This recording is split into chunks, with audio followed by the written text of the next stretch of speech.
We are back. Back and better than ever. And You never Manny has left. changed his way. Yeah, I left for a day. You did a round table. We did about the same shows. Technically, I've been here every day because of the retros and stuff, but I whatever, didn't do a whatever. round table. What round table? I mean, not a round table, a watch along. That doesn't count. That's the end. That was a Saturday, so technically that's the end of the week. I took a week off from this place. Hey, and where this place gives you, we are. Yeah, I was gonna tell you we are gonna jump back in if Bray Wyatt would have did something else. I'm saying any minute now, if someone would have Yeah, showed up. I thought, you know what? I thought we may have, but I was like, I'm staying, I'm sticking to my guns. I'm not saying anything. I'm not even going to suggest the video. Taking the week off. Yeah, I was gonna jump in.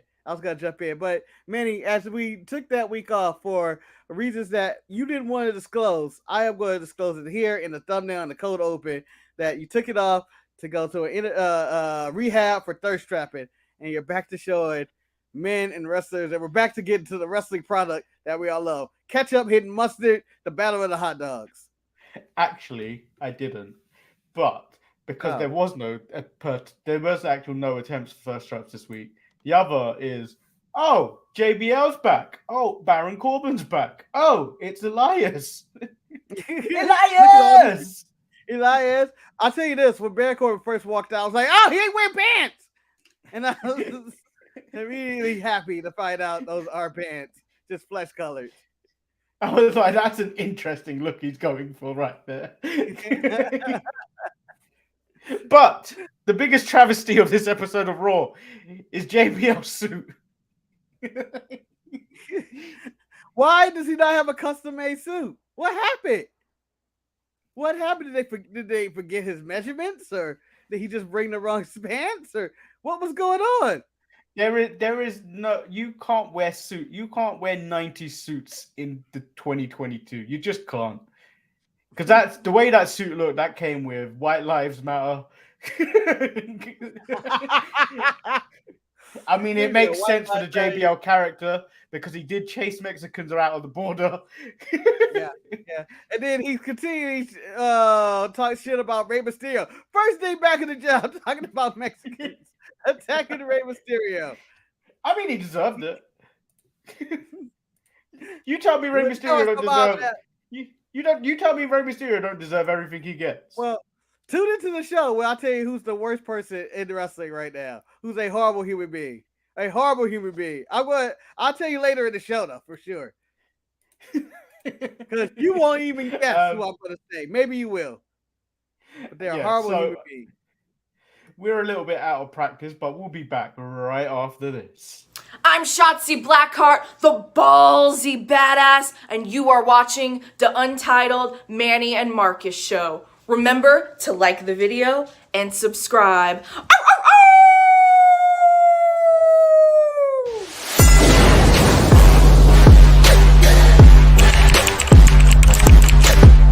Hey, hey, hey! Oh, Check out the Marcus and Manny show. I hate you both right now. You guys are ridiculous.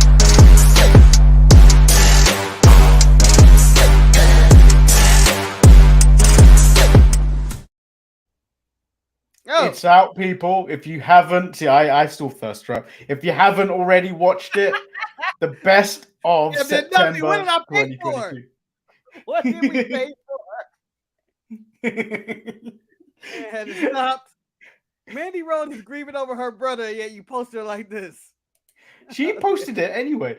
But so do you know what? So the favorite part of but the best of actually for me is the way it ended. Where I go, I haven't actually got anything funny to end the show with. And you go, oh, we haven't we've done the drug jokes. We haven't really done anything in the penis criteria. And I was like, oh, but we don't have a quota. And then and then you end it with, but what have I been doing for the last 3 years? The best way to end anything. My favorite joke of the entire best of for September. Good times, good times, good times. We're all remember the 5th of November. Yeah. Where Karl Anderson will wrestle like 3 times in different countries. Yeah, I think New Japan are going to strip him of that title before that even happens, I think. Because New Japan are quite strict recently. If you can't make the show, you're no longer champion. I think he's going to make the show. I think they may sneak Cameron Grimes into this OC match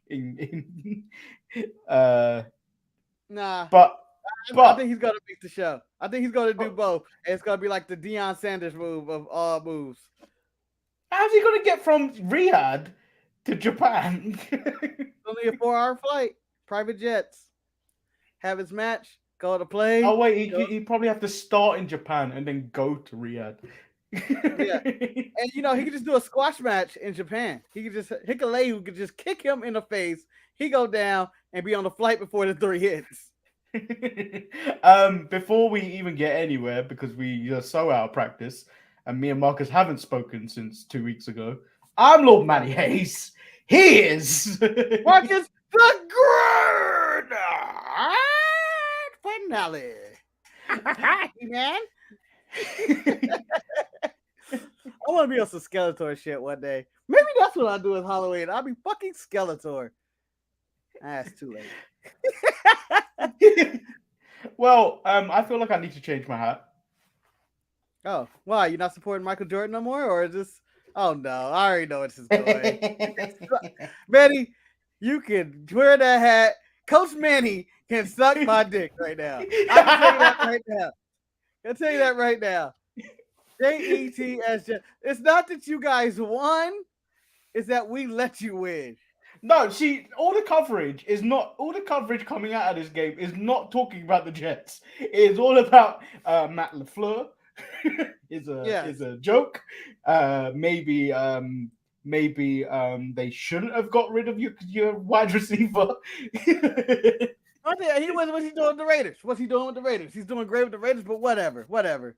It's all fucked up. And then the other is like, oh, is Aaron Rodgers still the guy? Maybe it's time to cut loose. That's all that's coming out of it. No one is talking about the Jets, but each of their 3 victories in a row have all been difficult. They have not been clean. They have not been. And maybe the Dolphins. Maybe the Dolphins. You could probably go, oh, you know what? The Jets probably won. But all of them were against backup QBs. Can I say, Manny, that is all old stuff, man. We don't jump into that. We're not jumping to NFL season. It is what it is. I'm still confident we can pull through with the Packers. The Rams are still alive. The Dodgers broke my goddamn heart, and I want to just jump off the top of the roof and break my ankle. Oh. And it all doesn't matter because it begins today. The NBA season begins. Plus,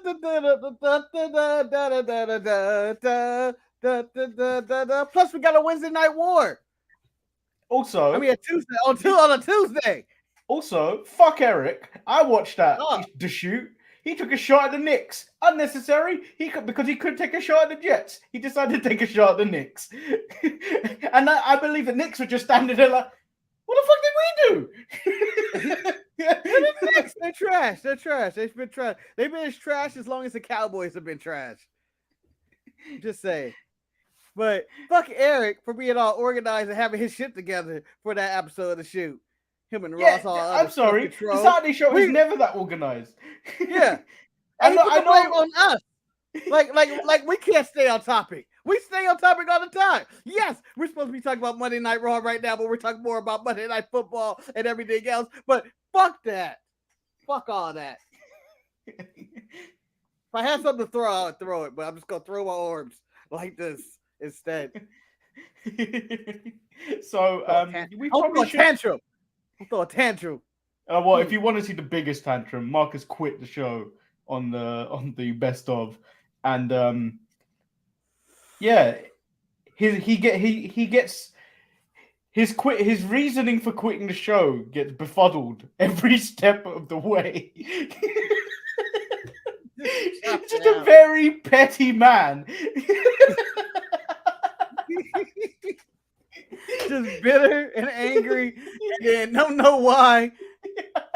Reflecting an injury, and then just what a failure. But you know what, Manny? Enough about our pettiness and failures to quit. or loud quitting, as I like to call it. As those who quiet quit, I loud quit. Let's get on to Monday Night Raw, where Triple H is out because of COVID. Yeah, so this show comes from Oklahoma, and it opens up immediately with Bobby Lashley calling out Brock Lesnar. No intro, no nothing. Bobby is pissed. Yeah. Get your ass out here, Brock. Get your ass out here. The show's starting. Let's go. Let's fight.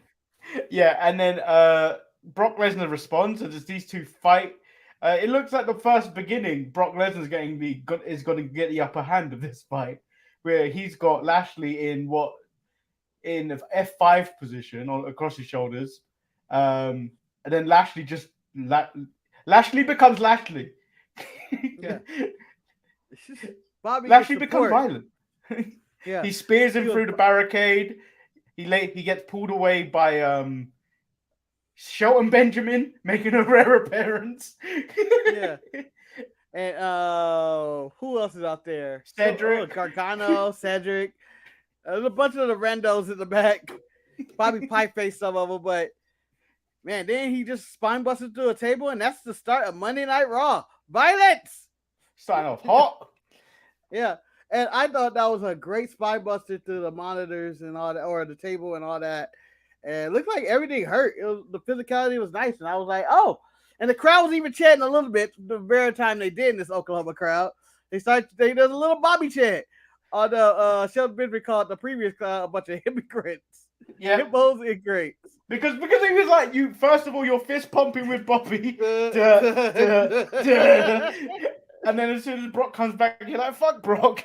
Fuck Bobby. Yeah. Yeah, that was immediate. It was immediate, like, oh, fuck Bobby, huh? Fuck that. Those hypocrites. But this crowd Oklahoma stayed with Bobby this whole time. Nice build for their Saudi match, basically. It was nice. They didn't have to talk. I'm interested about this match. I'm really interested about this. It's going to be 100 times better than Lashley Goldberg, which was the last thing we saw in Rehab. Wasn't the last match Bobby and Lesnar had? I can't remember how it went, but Bobby retained. I remember, right? Or won. Yeah, I think so. I can't remember actually what happened there. Oh yeah. I think Heyman did something, right? Wasn't it Heyman and Roman or something that helped him? Yeah, I think so. Yeah, because it was leading to that tease of Lesnar and Roman at WrestleMania. Yeah. So this match, no titles on the line, just gonna happen in Riyadh. To me, this is my Saudi Arabia main event. To me, Marcus, this being booked. To me, this being booked with no title on the line is what killed Vince this week. Oh no, that did not kill Vince this week. Your thumbnail killed Vince this week. Mustafa Ali ending Raw. Something to do. What? But why? So the OC come out and they're facing off against Alpha Academy. I didn't care too much about the match. It was good, but like it didn't matter. Another thing that killed Vince this way. What are they doing back? No, what killed Vince this week was it wasn't explained how they came back because Undertaker killed them. And I need a fucking explanation, WWE. I need an explanation how you got them out of what type of ever portal because Undertaker killed them. Yeah, they were dead. The best I can say about this, Gallows looked really good in the match. I thought, it was a solid match. It's the Good Brothers. Nothing overwhelming. Yeah. It was nothing like the most exciting match, but it was what's the word? It was competent? That sounds harsh. But no, it was a solid match, I guess is the best answer. Competent. That's what you were going for? Competent. Yeah, I feel like that's harsh. Like that's someone who barely does the job, and you're just like, oh, he's competent. Oh, he could do it, but don't expect good things out of it. Yeah, but I mean, when you phrase it like that, it sounds worse. Yeah. Competent. Oh. Yeah, but then what Catholic Judgment Day come out and he claims Too Sweet is the same old shit. You heard me, guy in the chat, Jamal. Tired of this Bullet Club shit. Manny is going full Finn Balor. Finn Balor has corrupted him. He's like, too sweet. I ain't been in that piece of shit club. You fools. You fools. That's old. Okay, I'm now doing cool. I'm now cool, daddy. Rufin. I got two rags and Dominic. We're cool now. And we're all in our 40s and so for real. And Dominic, who lives a life of a 40-year-old man who's being swindled by a younger woman to give her all his money. That's what's going on here. So they challenge the OC at the Crown Jewel. AJ accepts. AJ also challenges Dominic. Rhea accepts on Dominic's behalf, stating, and we all heard this: "Are you a man or a boy? Do it." No. It did not. It was not private at all. He said, Dominic. Well, I liked that when she was telling him, he was just reciting out loud too, which was hilarious to me. He literally was like, "Yeah, challenge to a match. Yeah, I challenge you to a match." This is what happened. So Rhea said, "Yeah, Dominic accepts." His face was like this, and then she said, "Are you going to be a man or a boy?" He's like, "Yeah, I'll do it." Yeah, I But can do now, it. But maybe in an hour. I'm not ready. I got stretch. AJ's like, "Go stretch. Get the shit together." Yeah, he is currently the artist formerly known as Prince. Right now, this is where Balor's at right now. Damn, with all his purple too? This all connects to Prince. Seth Rollins comes out. I want the Judgment Day to have a fantasy move called When Doves Cry. Can't we change the coup de grace to Purple Rain? I want him to start jumping on called Purple Rain. It works. It makes sense. It makes so sense. Love it. That fact is really over in Minnesota. They play basketball. They eat pancakes.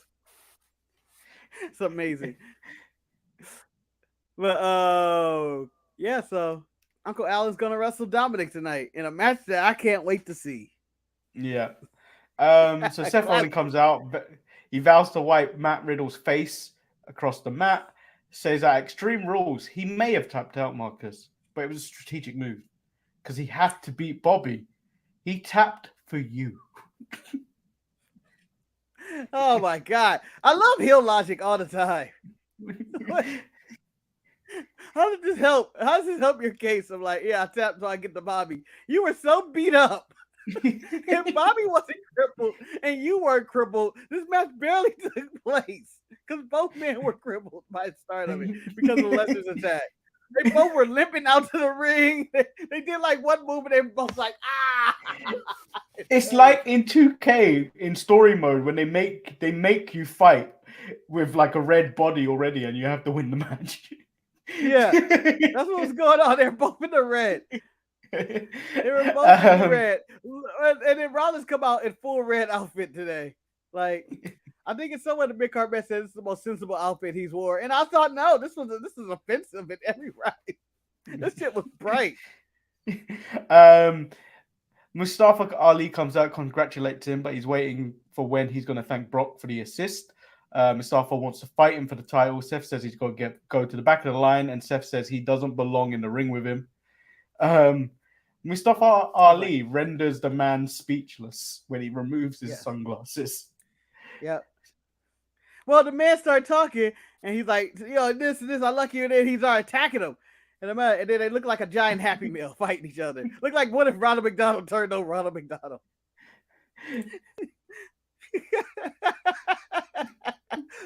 That should be the thumbnail. Charizard versus Pikachu live on Monday Night Raw.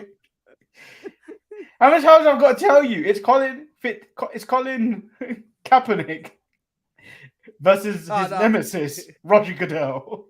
Except Roger Goodell stepped up. Roger Goodell stepped up. But Nipsey Hussle back with the dead versus, I guess, man in the red suit. Had pink hanging off the dogs. Yeah, and then Mustafa Ali refers to himself as Seth's next freaking problem. Seth lures him in with some compliments, Marcus, and then sucker punches him. Yeah. That's why you never accept compliment. If you had trust issues before, watch this clip. Someone compliment you, building you up, fatten up the pig, and then start fighting you. And then we get Damage Control versus Candice LeRae and Bianca Belair. This match was all right. The primary focus was keeping Bianca out of the ring. Yeah.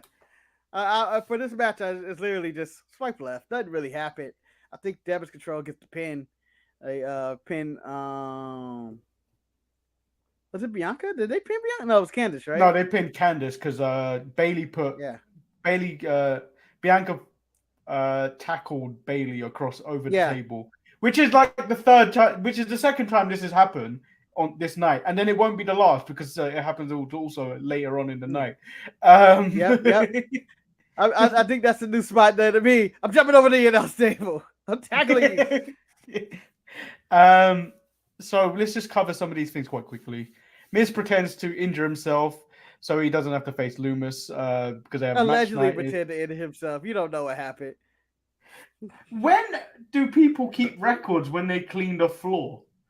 I don't know, but I know when they clean the bathroom, there's always a chart of who cleaned. Yeah, that's the bathroom because that's a need. Yeah, you don't go. Oh, I cleaned this floor at this time. And who the hell is Byron to go? I'm gonna go check custodian records. A real journalist, Manny. A real journalist. What about that? Probably last night. And I'll be honest, probably not even last night. It was probably 2 weeks ago. I honestly don't do my job around here. I fake it. Who's gonna notice if I mop the floor or do a little buffering right here? No one. The janitor. I can actually see Byron Saxton wearing those old press hats. And a Mac. Yeah. And that. Oh, really? And what were they wearing? But here's my thing, Manny. Byron Saxton comes to you and says, "Hey, no one has." I talked to the sanitation team, and they said they haven't mopped this in 24 hours. Are you there to say you're a liar, Byron? You have no proof. You have no proof. You're not gonna be like, "Fuck, he did that." That's immediate. Like, I'm not gonna call you out and say you didn't do it. That's it. All right, you got me. You got me. Didn't think you would go to that lens. If you're the custodian's manager at this point, you firing him? He's been exposed on TV for not cleaning. Hey, he was waiting till after the show. Okay, after the show. Although he could say, "No, that's bullshit. I did this an hour before the bid slipped." No one's gonna be able to. There's no record of what he cleaned. Are we gonna look at the video to see what the I thought there would have been video. That's the thing. I thought there would have been video because he was like, "Oh, you put the water down yourself. You even put the wet floor sign down yourself." I was like, I need to see this happen. So you want the GTV or the Mustafa Ali invasion cam to just be like watching Miz put the shit together? Yes. And then thinking about it. Because there was a moment. There's a moment in that fake slip and fall where he had to go, does this look good? Or is this bullshit? I want one of those things where you go, I haven't got a stand. When you play something like this and you go, it's not just right. Yes. It's always like, is that the right place? Maybe 2 inches to the left. Yeah. That's what I need. That's what I needed from that segment. Gargano tells him to tell the real story. Miz destroys Loomis with a chair. The stipulation was if Loomis wins, he gets a WWE contract. And then Johnny in the back later says he's gonna blow the whistle on the Miz if he doesn't tell the truth. Oh, what do you think the truth is? Why does he hate the Miz? Dexter Loomis is the real father of those kids, those Hollywood kids. Those are my kids. Oh. Or I'm assuming it has something to do with one of the Miz movies. That he was gonna put him in a Marine 6 or something. What? You're gonna Wasn't put a Lewis in mute the in army a at one movie. Yeah. Just sit there and talk. He doesn't have to have lines. He just can sit there and and he talks. He talks. He's not a mute. You heard him on his wedding day. He said, "I do." He can speak. He was going to Cora get a Jade. non-speaking role. Cora Jade cosplays as Rhea Ripley to ask her if she would face Roxanne Perez in Pick Your Poison, because Raquel has been selected for Cora, which has been picked on SmackDown by Roxanne Perez, which I haven't watched. Yeah. So I would like to say, for the record, both women have dropped the ball with this. I don't understand why your Pick Your Poison match. Yeah, okay, Raquel Gonzalez, that's cute. I'm choosing Braun Strowman. They said anybody, didn't they? They said anybody. Kill that bitch, Braun. They have to say yes first. They have to say That's yes first. Otherwise, I'm going to Brock. Brock, you want to do this? Hell nah. You paying me? Not really. Nah. Brock on NXT this week. That would defeat AEW. You say Brock's turning up to NXT, like, doing what? I don't care about AEW this week. He's gonna kill everybody in that room. You know there's no laws in the parking lot. He's gonna be hunting in the parking lot. Oh, that's what I think I need. Brock Lesnar gauntlet in the parking lot.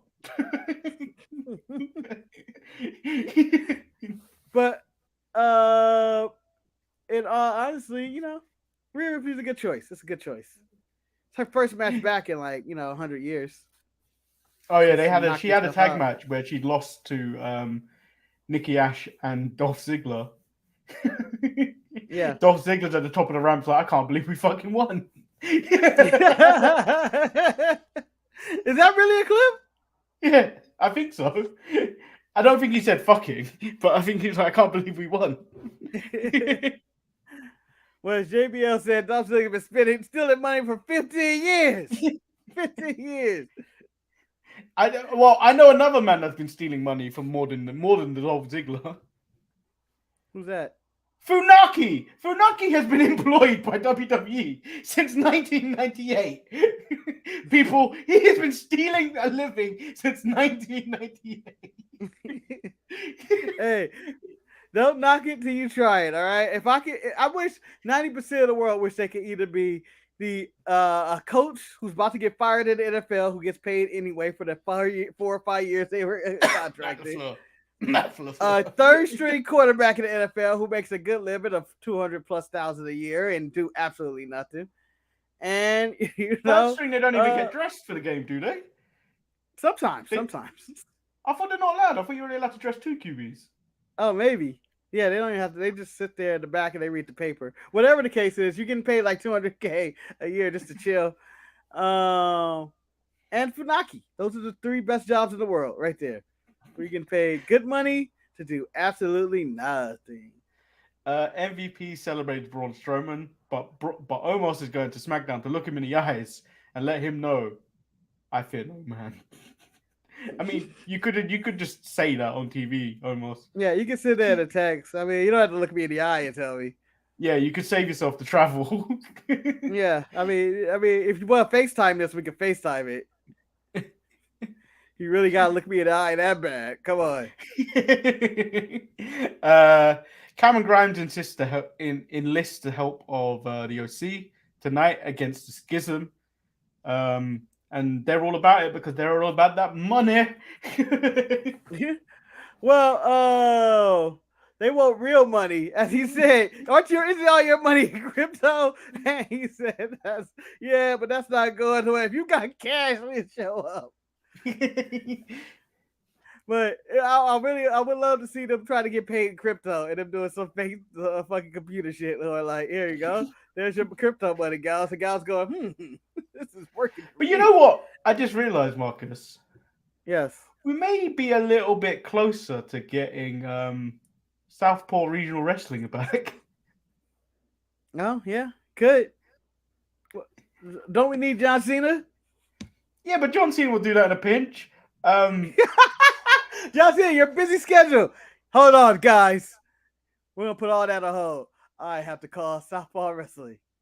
Tyler Breeze is showing up on WWE content all over the place, so it could happen. He's been rehired. He's been rehired as an agent and everything. So, you know, Has he been rehired as an could. agent? Yeah. Has he? I thought he was just doing Yeah. WWE gaming content. No. He's backstage. He's doing agent stuff now too. That's good. That's good because he's got that flatback school, which he can help out with people as well in ring and stuff like that. Yep. Good for it. But as that's going on, Austin Creed lost a job at G4. They went under again. So apparently, everyone that worked on the WWE version of the WWE show that goes on there, I can't remember what it's called. There's a specific WWE G4 Arena. show. I think it is Arena.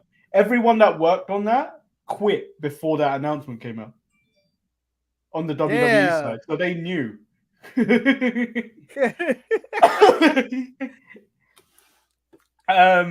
This is going under. We quit. Good. I think we should probably talk about with G4. Well, what are you gonna say? I was going to bring up the Bobby Lashley story, but continue with what you're going to say with G4, and then we'll move on to that. No, I was gonna say, with Twitch and everything going on like that, I just feel like there's no place for that. Just watch somebody play on Twitch and have a good time.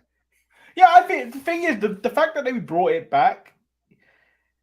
There's so many things that have taken its place online that there's no place for it anymore. There was no place to have a gaming channel when so many people are doing YouTube, doing it better on YouTube and making more money on it.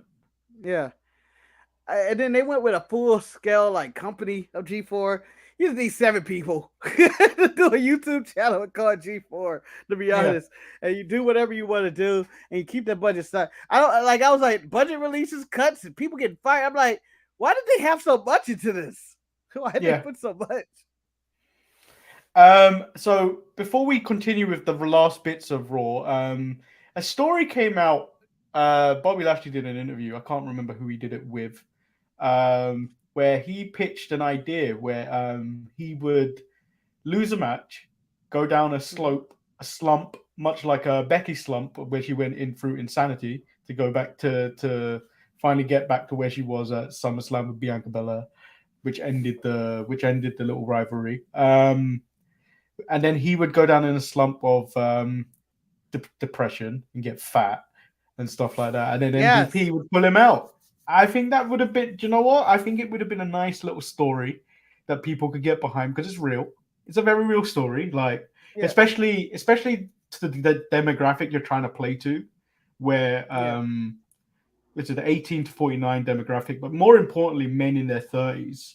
Men in their 30s are watching this. Men in their 30s are watching this kind of thing. The level of suicide is so high. The rate of suicide is so high in that demographic of men in their 30s. That it's kind of one of those things is like, you need to go get help. You need to do these certain things to get yourself out of these types of funks and stuff like that. Mm-hmm. And I think it would have been a good story kind of there, a real story.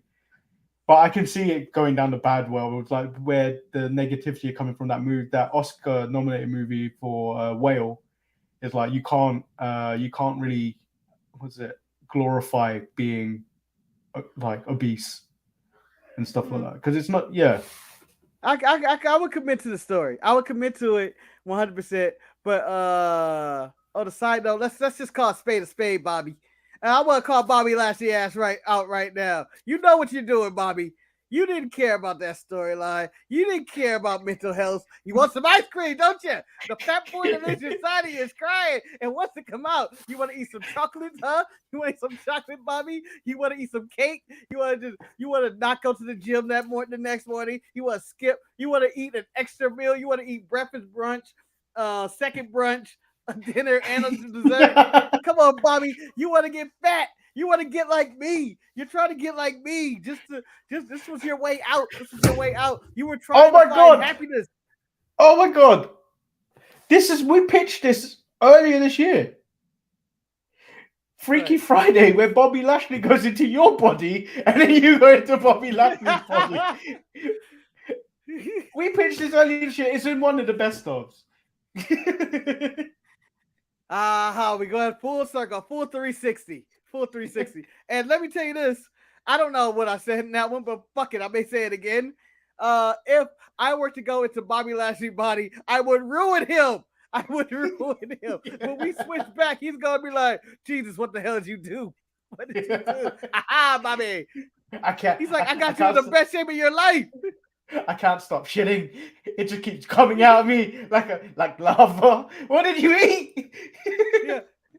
My body hasn't slept in weeks. It hasn't slept in weeks. Why? Why'd you do this to me? Haha, Bobby. You're in the best. I left your body in better shape. You're in great shape now. You're in great shape. And now look at me. I'm fucking on my deathbed. I may never wrestle again. So why am I so fucking tired? So let's get back to the show. JBL comes out, he puts down Oklahoma, and then he also reignites his feud with Rey Mysterio as the bad father he is. Announces that Rey Mysterio and Baron Corbin have been traded between brands. He called Baron Corbin the modern day wrestling god. Good name. Because he I was the wish- wrestler got out of modern day. I wish JBL also helped out the modern day Maharaja. Because he's just God rest floating. his soul. He's just Yeah. floating around doing nothing. I mean, they don't feature him or the skyscraping Shanky, the dancing machine. Well, I'll tell you something what happened to skyscraping Shanky, Marcus. What's that? The skyscraper is no more. Oh no! He's just dancing Shanky. I can imagine Shanky just dancing on a loop somewhere, just like, where we getting in? Where we getting in? And then, Veer's back with what you call? Congratulations to them. So Dolph Ziggler versus Baron Corbin. The match was really good. I was surprised. Like, it was a Baron Corbin match, and I was surprised. Well, one, Dolph Ziggler makes everybody look good. When JBL was talking about how he was stealing money, it's because Dolph makes everybody looks good. You can keep Dolph in there. Throw Dolph Ziggler in the ring with up there. Oh, it's a new person. They're fighting better now. And then, JBL on commentary, Marcus. Come on. I missed that. and the intensity he brings to that table. Kevin Patrick did not know what to do when he kept calling him Shamrock. Yeah. We call it racist slur. Kevin Patrick should have said, "Hey, motherfucker, I'll knock you out." He's not gonna say it because he's Kevin Patrick and that's JBL. But the point is, I enjoyed the intensity, the hatred, the anger, and as he was saying, they would never make it in the Attitude Era. That man would. That man would have made it in the Attitude Era. And then we get AJ Styles versus Dominic. I'm just going to have to come out right off the bat, Marcus. AJ Styles made me believe a significant improvement on Dominic has happened. Yeah. He's still trash, but it was an improvement. Now, Manny, as I teased earlier, who was the worst human being on the roster? It's AJ Styles. It has become AJ Styles is a horrible human being. And here's why. One, he kicked Rhea Ripley this week. Then went out the ring and said, when she said, "What, you gonna hit me?" He's like, "I think I am. I think I am gonna hit you," and continued to walk her down as if he was gonna hit her. Then he was suggested earlier. He said, "I should beat your ass, Dominic, the way your father should have beat your ass." So he's pro child abuse. He's pro hit women. He's a very toxic male. That's what I got from. He's in a gang. That's what I got from AJ Styles. He's not in a gang. He's in a club, Marcus. He's in a club. A stupid club. Yeah, no man's. He's in no man's. The OC is a no man's club. That's what they are. And I thought that he was abusive to women. He would have been abusive to children. He fat shamed somebody. I'm assuming he called Rhea old. He was out of control. Uncle Alan Jones is the worst person in WWE. He's from Georgia. What do you expect? Yeah, but so is Austin Theory, but he's never threatened to hit Rhea Ripley in the face. That's all I'm saying. Yeah, but he's got allegations about child abuse. Does he? Well, he apparently was an underage kid. that he had allegations with, much like the Dream. No. No. Oh yeah. Okay. I thought you said child abuse, like he's punching his kids, like Adrian Peterson child abuse, not the other underage minor stuff. I'm just saying, But most people, Alan's out of control. Most people in their 30s that are people of color have been hit as a child, and I think most of them have turned out fine. It's the other ones that didn't turn out fine that makes the TV. It's the other ones that go too far. The other ones that look like they've gone 12 rounds with Muhammad Ali. Hey, true manhood shows up when you eventually fight your father back, and you win that fight, and you become the man of the house. That's ancient. And you stand over him like Muhammad Ali, and you go. Take that, Dad. Take that, Dad. Now you take out the trash. Oh, wait, I already did it. Get your ass out of here. Nah, but wow, we made fun of child abuse. Very serious issue, guys. Please. Yeah, don't beat up kids. It's wrong. Yeah, don't beat up the kids. Don't Muhammad Ali your kids. The fuck? Yeah, but I think growing up, I was always had the threat of a weapon. Yeah. Growing up, I believe my parents were versatile in the arts of hardcore matches because they can go anywhere and use anything and turn it into a weapon. Whether it's hangers. Have you ever had the net curtain wire? Ooh, no. That's a long wire. Just like, woo. That thing's flexible as well. That's worse than a belt. Yeah. So when I watch these hardcore matches, or let's say the Drew McIntyre Karrion Kross strap match, just call that being age 7.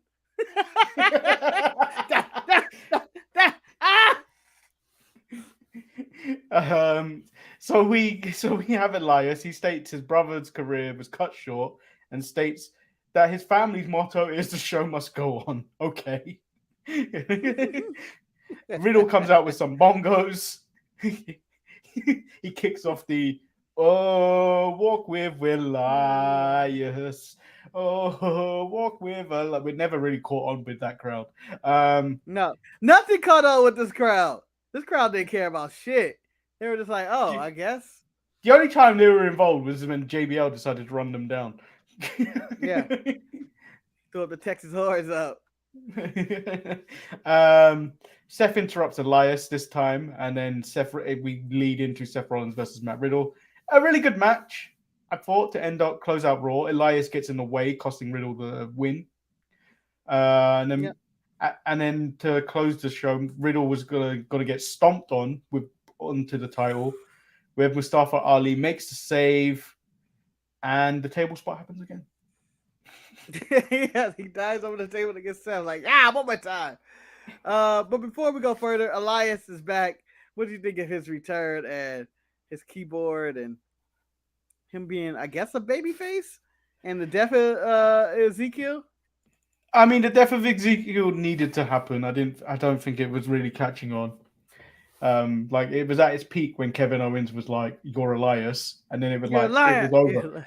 It was over. It was over the moment Kevin Owens had got made it funny, and then it was over because the joke, you can only run that joke for so long. Elrod and everything. Yeah, but he grew his beard out nicely. He was interrupted. But I don't want face Elias. I want heel Elias. I want him to run down that town like JBL did.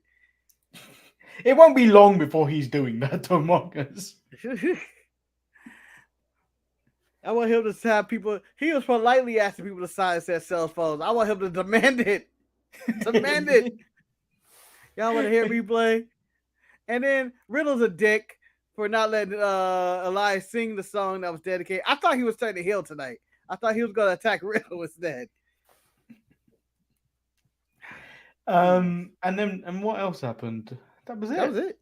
That was Mustafa it. Ali ends the show, and Vince McMahon goes, "Damn it!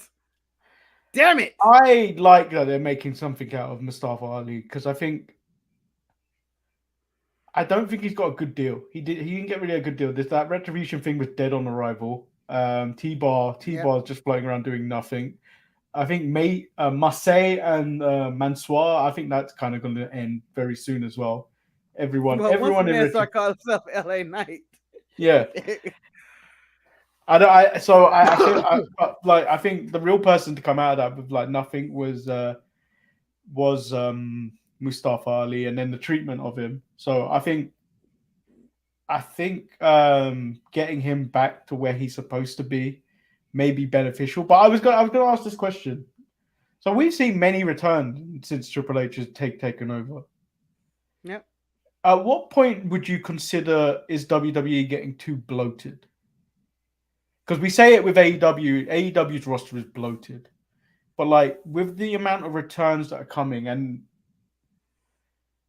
stuff, would you consider they're bloated, or were they running a bit bare prior to this with all the releases prior? I feel like they're running bare with all the releases. There are people doing multiple segments all the time and stuff, but I don't feel like they haven't reached a point of too many, because it's not like they're adding top guys to the fold. Like Gargano is talking about being a top guy, but he's not probably going past that mid card or whatnot. I feel it's about even.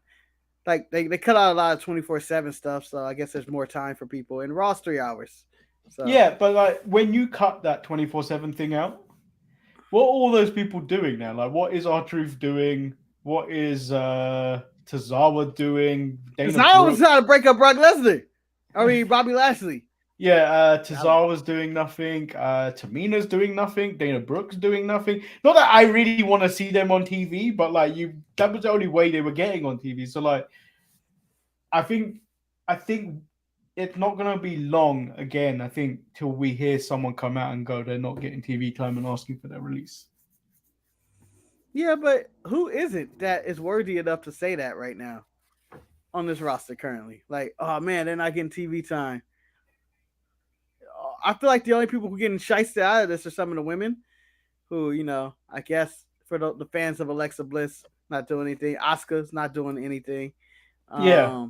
Charlotte Flair has to come back, so that means someone has to go down.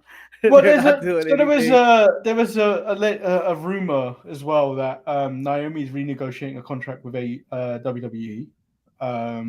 Nothing on Sasha Banks. So she posted a picture of her versus Kairi Sane.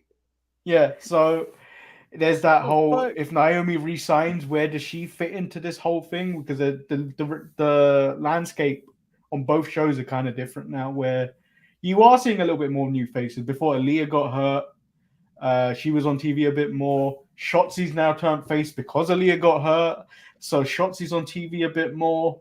So like you're starting to see new faces. Liv Morgan's a main eventer. Yeah, so all these things are starting to change. Like you started to get new people over and stuff like that in their place. So like maybe it was a good sign for them to take a time out, and then other people could shine.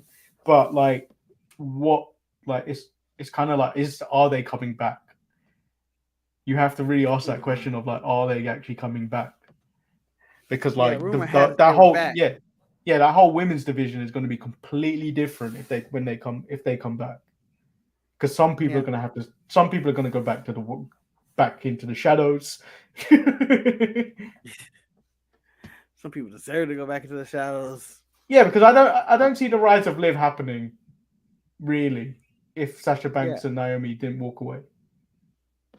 Yeah, and you have Charlotte also taking time off for whatever reason Charlotte takes times off for. Yeah, eventually she's got to come back. So she took time off originally to get. She already took time off to get because she was getting married, but then that kind of just extended. Yeah, and then you have Becky getting injured as well. Yeah, Rhea getting injured as well, open up spots for people. She's just been a valet for the most part. So we will see. We will see where we're going with all of this in the women's division. But those are the people who I feel like are getting less, because I was watching the show and I was like, very men-centric. I mean, women had one segment this week? It was the Damage Patrol. And that was it. And that was it, huh? That was it. No one else. Yeah, give the women more TV time. Yeah, it'd be interesting to see what they actually do with Asuka and Bliss, and then this whole Wyatt Six thing, with alleged people being rumored to be in it and stuff like that, where other people are going down the storyline of it. It's probably the 6 gimmicks of Bray Wyatt and stuff like that. So, like, it's very interesting to see where this is all going. It's an interesting landscape. WWE is actually more interesting now than it was a few months ago, but it leaves you to more questions about what else is going on. And this is the main reason I'm giving WWE the edge over AEW in the current state right now. You know what WWE has over AEW? Characters. Just interesting characters and kind of storylines right now. I'm invested to whatever Sammy and the Bloodline are doing. I want to know what's going to happen with Bray Wyatt next. I'm looking forward to Lesnar and Brock. Like, they have all these characters when you go into the AEW space, and I have no idea what the fuck is going on over there. So I watched all this week. So for I don't know me, what the main story is anymore. So obviously for me, I took a week off. I fully took a week off. I shut myself down. I didn't watch any wrestling. The easiest thing is, I think it's way easier to transition back into WWE if you miss a week, because there's always a follow-up. So, like, there isn't going to be a week where, for instance, right now, the Judgment Day don't come out and chat shit. Yeah. You know, and then you get a video package of whatever nonsense they did last week prior to that segment. You get follow-up. Yeah, and then you get a follow-up. Whereas in AEW, a story could happen, for instance, the Malachi Black kind of storylines, where you get a video package or something. If you miss it, you probably ain't going to see them for like another 2 to 3 weeks. And then, like, if you watch it, if you're like, me and you are always fucking tired and work like all the time to try and fit this show in, my mind won't remember that stuff sometimes. Like, I'm not going to be like, oh yeah, that happened. It's like week to week, you kind of just need a reminder of what the hell is going on. And my mind doesn't necessarily work in that sense of like, I'm going to pull that information out and go, yes, I'm going to get that.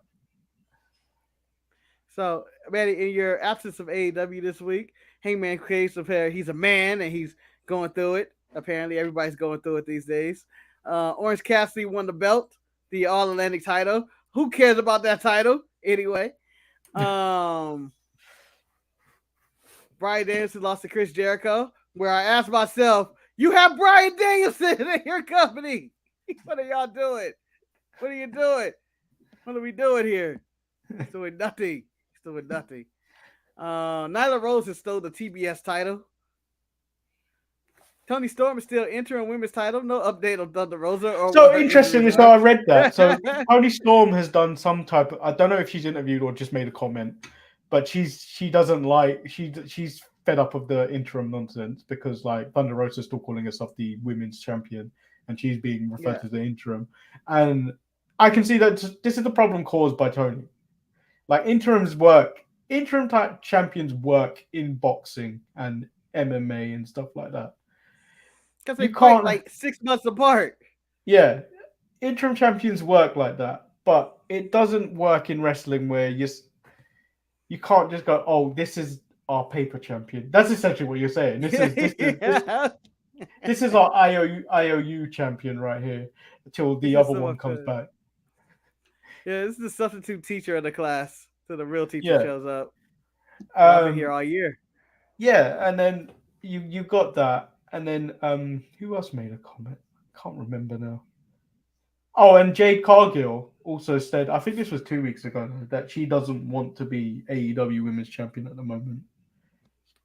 And I was just like, then why are you here? No, she wants to be TBS champion. Let her be the TBS champion at the moment, I guess. Danny Garcia turned heel again, I guess. Oh, brilliant. So he turned on Brian Danielson to work with Chris Jericho to hit a man with a belt who had a belt with a belt. I think Cesaro looked at the title one time. FTR is still doing nothing. So FTR came out of what was it, Royal Quest, to say book us, bitch, to essentially book us, brother, to Tony Khan. I think they're being completely wasted. Oh, It doesn't help this that is they're champions of everywhere. But like, it's not like they wrestle anywhere. They don't wrestle in these other places. They wrestle random indie shows here and there. But it's not like they're always in Japan or they're always in Mexico or they're always in Ring of Honor. These places don't have shows. So they're just being wasted. I feel like they're being wasted, and I think when their contract comes up, I think Tony's going to have a problem. I think because there's wider landscapes out there that may be wanting to offer them a contract. Like I wouldn't be surprised if New Japan got in those discussions as well. I'm not just talking they're going to go back to WWE. I think New Japan would benefit from going, here, have a contract. You're our talent. Yeah, but you know, the work with New Japan, it's not just about money. It's more about, do I want to travel there away from my family every time? I don't. Yeah, but they can do it. They can do it in bursts, can't they? That's what they probably do. They do it in bursts. I still wouldn't want to do that flight. Like, you know, a contract is commitment. They want me to be at more shows, probably. I don't want to do that. I'll stay in America. Just nothing against anything going to Japan, but my family's here. I'm staying here. Yeah, makes it that much harder.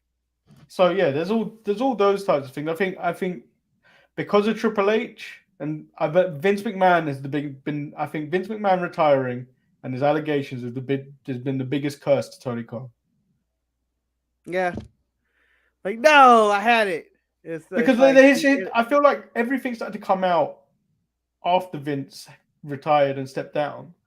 All their problems started coming out. Like at that point, WWE wasn't the place to go. It isn't a good place to work and stuff like that. And then the changes started happening, and then it's like, oh, there's a whole new landscape over there now. Yeah.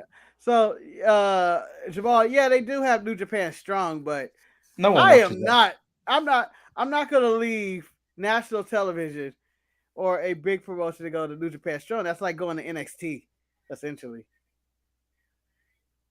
Yeah, so here we go. This is the Tuesday Night War begins tonight. What do you expect that everybody's going to do? I don't think there's going to be much difference. I think I'm not sure if Tony's actually announced. I don't even know what Tony's announced. Well, they have the world title match. Because every week there's a world title match. I feel like that's the problem.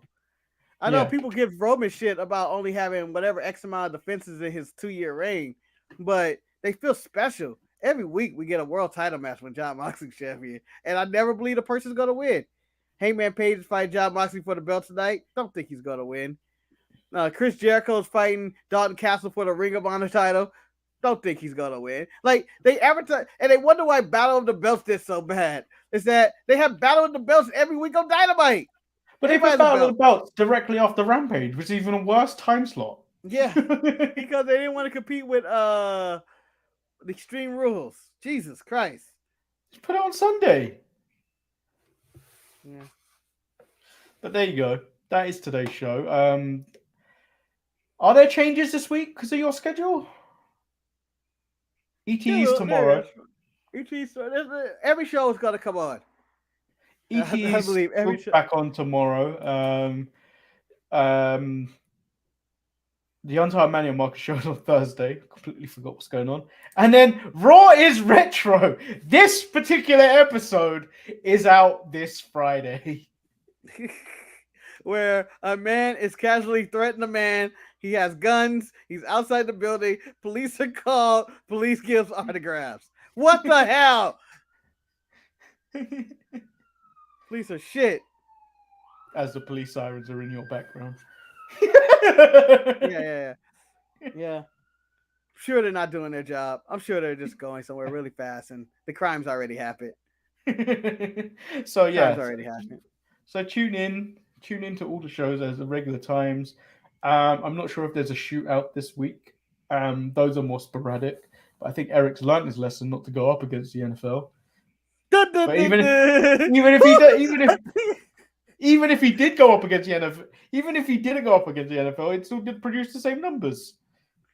Yeah, Well, it's poorly promoted. I didn't even know shit was coming out. It's just like, what? What?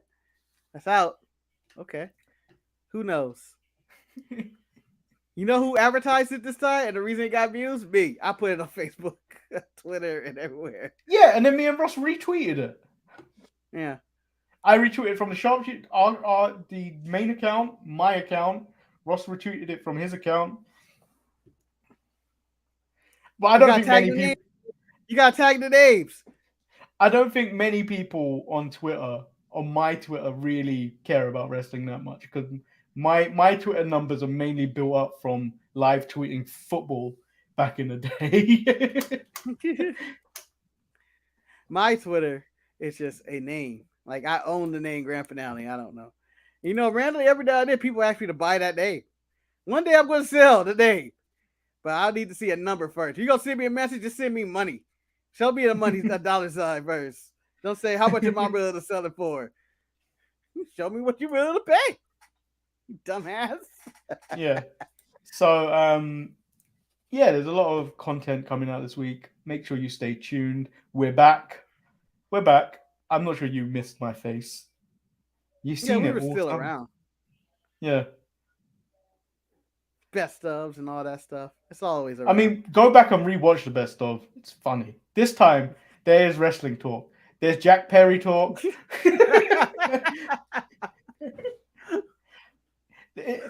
Like normally the best of is kind of just of random jokes me and Marcus have off tangents. Yeah. And the tangents happen on the Saturday show, which is a lot. But Manny, you promote Jack Perry talk as if it was a deep discussion of Jungle Boy Jack Perry. No, it was about I don't give a fuck about a man named Jack Perry. Yes. You don't think that was a good conversation? Or like casting Eric as the Nutty Professor as the Little Mermaid? Yeah. You don't think that was a good conversation? Or Florida Eric killing Bambi's mom? Oh, yes. Good times.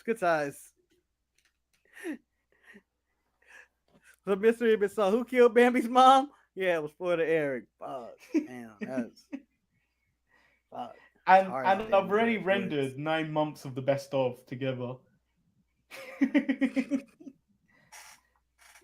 What I have to say, episode guys, this holiday season? Yeah, it's gonna be the best episode ever. Just just watch enough of it, come back later, check out the rest. I want someone to come to this channel and be like, what is actually going on here? What is this channel about? That's when you literally get the best of what is going on. What the fuck is happening here? What I want people to do is when that episode comes out, just play it. Walk away if you have to, just play it. Think about that watch time, Marcus. I'm going to enjoy it being back. I think it'd be great background noise of people at a Christmas party. You just have that in the background, and you just be like, "What are they talking about?" It's just people laughing. It's just people laughing for like hours. Yeah. Oh, he's going to be the Little Mermaid, huh? Thing is, I went back and when I was rendering it, I was like, let me watch the first one we did, and I was like, man, I've come a long way editing these. And then we've all had Eric glow up because Eric's got skinnier as the best of goes on. He looks like Ant-Man just shrinking away. Yeah, so yeah. I think I'm gonna watch the best of whole at one point. Because it's just like a nice kind of memory of what we did for the whole fucking year. Hey, and what my favorite part about this week's best of, and I know it's just us talking about us, and the people who are watching may not want to hear. My favorite thing about this week's best of is remembering that the media scrum was just like 1 month ago. Yeah. Fuck! I really thought that was a long time ago. You're like, yeah, that was like 1 month ago. Jesus. The problem about the media scrum, yeah, was when I rewatched that video I was like, I want a fucking donut. That donut was nice. I want to eat cupcakes. I would love to end my shift one day and get a media scrub and just be like, I'm old, I'm tired, I'm dealing with fucking children, and I'm eating cupcakes and drinking fizzy water. and my boss is right next to me, and he can't control me. He can't stop me saying what I'm saying. Talk shit about another employee. Talking about how he shares his account with his mom and shit. Yeah. So yeah, Talking bad about my managers who can't run a target. You know, just the Just full keep thing. It'd be amazing. yeah, just keep checking out those things. There's little things in there. You learn a little bit more about me or Marcus or Eric through those best ofs. Because the nonsense we do, like this is the first time really in the best of that Arby's featured. Is it? Yeah, and Greg's. And let me tell you this: it would be the only time Arby's and Greg's is ever featured on anybody's best of. Otherwise, they'd be on the worst of list. Fuck Arby's and Greg. They can go get married and go fuck themselves and disappear forever. One day, I'm gonna get so big we get an Arby's sponsorship, and you have to do the read. Marcus, it's your week this week. Hey guys, we got Go the to- meats. Ah!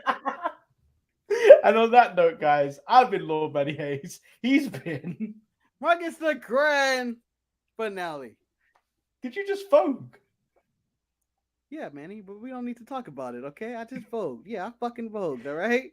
You don't vogue every now and then. You don't spontaneously vogue. You can kiss my ass if you don't spontaneously vogue. Everybody spontaneously vogue. I mean, look at me. on. I'm Macarena on the way out. Yeah. I had to watch, when I watched Triple Mania, I watched Willie Mack do the Macarena in the middle of the ring. Just saying. Tune in to ET tomorrow. Yeah, tune in to ET tomorrow. We out. Peace.